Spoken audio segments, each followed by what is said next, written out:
Em đẹp không cần son phấn, xinh thật xinh rất hiền.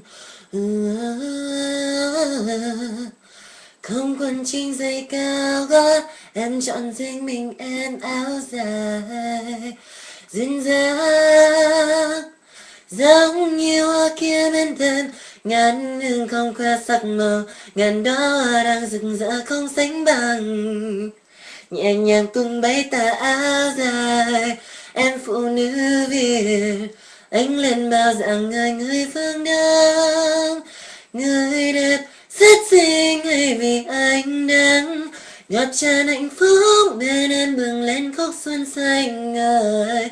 Người con gái Việt mặc chiếc áo dài đẹp khắp bốn phương, một nét á đông.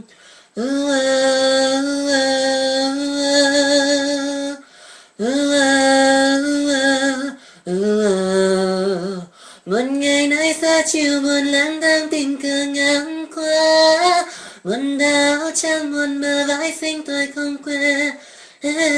Lòng trời đắm áp cười làn gió nói về miền yêu thương, tôi yêu em, tôi nhớ em.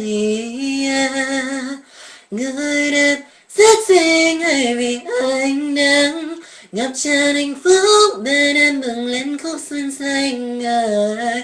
Người con gái Việt mặc chiếc áo dài đẹp khắp bốn phương, một nét á đông.